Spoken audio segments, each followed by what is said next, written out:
Welcome back to the Crypto Report, everybody. I'm Cryptokip, and today we're going to be talking about Cryptocom coin, and we're going to be talking about whether or not it will hit $1 in the year 2023. I'm going to give you my full opinion on that. I'm going to give you that specific timeline. Is 2023 really going to be the year where it gets back to $1? We all know it's going to get back to $1, but when exactly can that be possible? We'll talk about that. Also, some updates on Binance recently. They had a hack, an exploit on their blockchain. The Binance Smart Chain, we'll talk a little bit about that. And a new acquisition. Somebody's going to take over Huobi Global. So that's coming up as well. If you guys like this kind of content, smash the like button. Subscribe to the channel. We're doing 3 videos every single day. And when we hit 10,000 subscribers on the channel, we're going to give away $1,000 worth of Bitcoin to one lucky subscriber out there. And we're going to bring some collaboration soon and some technical analysis. We got a lot in the pipeline for y'all because we love it when you show up. Thanks so much for tuning in. Let's jump into these charts. Let's take a peek at the market for the day. A $940 billion market cap going into the weekend. It is Saturday. Bitcoin's under 20,000 and Ethereum's under $1,400. Just yesterday, Binance Smart Chain had a little hack, and there was a jobs report that came out in the US, and it pushed crypto down just a little bit. I think the jobs report pushed crypto down a little bit. The Binance Smart Chain hack exploit was actually, a little bit of FUD. It's things happen, right? But I think the big story is the jobs report. I think that's why we trickled down today. But yet, Binance Coin is holding strong, contrary to what other folks might say. I mean, over the last 7 days, it's still even. And FTX is doing just about the same, and so is Cronos. So we're doing all right. Cronos is down a little bit, 3% over the last 7 days, but we do have the FIFA event coming up here in November, December, so that could be bullish for us as well. Could that be bullish to get us to $1? Quite possibly. We'll talk a little bit about that later. Let's hop into some of the stories for the day. Well, wanted to show you guys this one. Crypto exchange Huobi Global. Huobi. I think I say it wrong. My bad. Huobi Global is actually going to be acquired by About Capital, which is a player that I don't think a lot of us have heard of. So this player is kind of coming out of left field. But this is one of the biggest exchanges in the Asian markets. And About Capital Management, this fund, again, they came out of nowhere, is trying to get in. It is a top 10 exchange by trading volume, and these folks are coming in to buy it. A lot of people thought that FTX and Sam Bankman-Fried were going to come after Huobi, and it turns out they're not, and it's this new player. So it's going to be interesting to see what happens with About Capital, and we're going to dive more into About Capital in the future. I got to see if they become relevant. This might become a huge player. They might take Huobi and expand on it a little bit, make it something even better. Who knows? So we'll have to keep an eye on that. One more competitor to the great exchanges currently that we talk about, Binance, FTX, and Crypto.com. Well, here's a little bit of a story. So we're talking, are we bullish on crypto? Well, Kevin O'Leary says there's one primary catalyst that can push Bitcoin higher. And I looked through this article, and just for the record, Kevin O'Leary used to be an anti-Bitcoiner.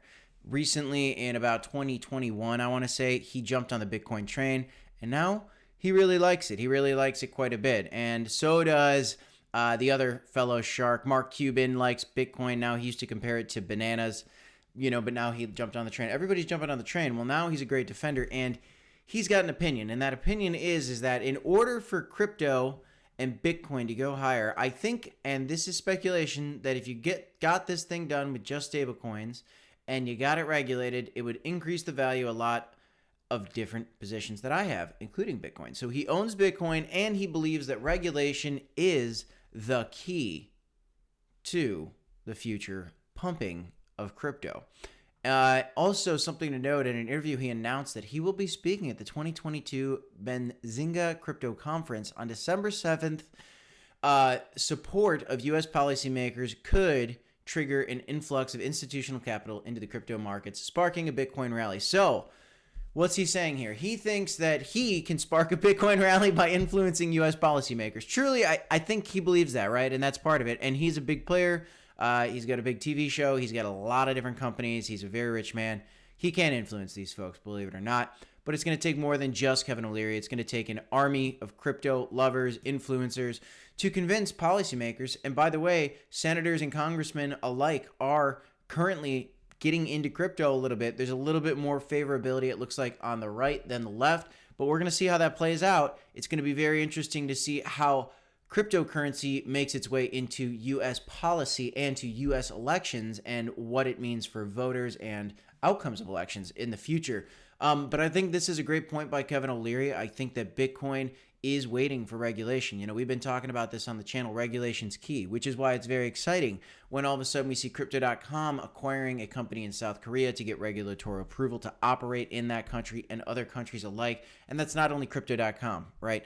That's FTX, that's Binance. They've all been doing it. And Binance has even helped catch cyber criminals. But also, let me note this, Binance, we talked about it a little bit yesterday, had a hack, an exploit, and they're estimated about $100 million now in crypto that was actually hacked. So somebody thought they created $570 million of the token, which shouldn't have been able to happen, but they were only able to get away with the $100 million. So a lot of people are talking about a lot with this story. You know, a lot of folks are saying that Binance dipped as a result of this news. Really, Binance dipped as a result of the jobs report, in my opinion. I mean, I think Binance is still very strong. Solana's had issues in the past. You know, Ethereum's even had its downfalls, right? I don't think they've ever had to halt the chain, which is a bullish thing for Ethereum and kind of a, you know, not as bullish thing for Binance to see they have this issue. But I think it's good that they come out, they're straightforward about it. Even CZ, the CEO, kind of went on Twitter and explained a little bit, and he was trying to provide some updates for the folks. He said, as an exploit on a cross-chain bridge, BSC token hub resulted in extra BNB. We have asked all validators to temporarily suspend BSC. The issue is now contained, and your funds are safe. We apologize for the inconvenience and provide further updates accordingly.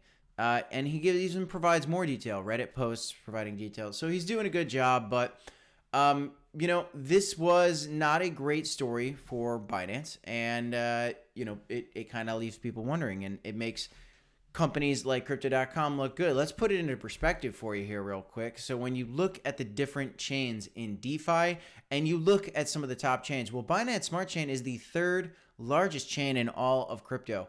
It's not going anywhere. And let's look at the last 7 days change. It's up 0.4%. So Binance didn't even waver in the face of fear, right? And this is a FUD story, right? There was a hack, there was an exploit, but you know, they're doing okay. They're fine. They're strong. They're managing the issue, which they should be. And there's been no fluctuation really in the total value locked up in the price action for Binance, I would argue. And when you look at some of the competitors here, I mean, Cronos is only number 9. It didn't have any stories like this. It's actually down 12% over the last month compared to Binance's up 2%. So Binance still looks very strong. I personally believe that Crypto.com is a better platform. I personally believe that Crypto.com will one day surpass Binance. That's a long way away potentially. But now you got to leave the question, well, when can we get to that dollar CRO coin? Well, I think we get to that dollar CRO coin as we start to close the gap between Binance Smart Chain and Cronos. And can that happen in the year 2023? The real and difficult answer, guys, is no. I do not personally believe that CRO coin will hit $1 in the year 2023 because I personally believe in the cycles. I think Bitcoin and crypto fall on a 3.5 to 4.5 year cycle right around the Bitcoin halving. And as you can see here, actually, I'll show you this real quick. So Bitcoin, let's show you this. So I want to show you guys the Bitcoin halving. The Bitcoin halving is in 503 days. So 360 days from now, we will be in October of 2023. And I still don't think we'll be up. I think we're waiting until mid to late 2024 into 2025 for these markets to go back up. And I think that's when we'll really get our dollar CRO coin, our $5 CRO coin, and who knows, a $10 CRO coin. Realistically, I believe that a $2 CRO coin is extremely feasible. I think a $4 CRO coin could be in the cards. $5 CRO coin in the next bull run might be a stretch. But I think this timer is something you got to consider when you're trying to figure out your accumulation strategy during this bear market. Because newsflash, guys, that's what it is. It is a bear market, and it's a time for accumulation. And if you're not accumulating and you're just sitting on your hands, then you're missing out on the opportunity of opportunities when it comes to crypto. If you love crypto and you want to get rich on crypto, you've got to have a strategy, and you've got to have that strategy working for you right now because the prices are discounted and we got an opportunity to make some money. That's all I got in today's video, guys. I'm Cryptokip. This is the Crypto Report. Don't forget to smash up the like button, subscribe to the channel, and as always, you got to remember to DCA, HODL, and we will see you in the next one. Thanks, everybody. Have a great night, and I got 2 videos for you right here if you want to check them out. Peace.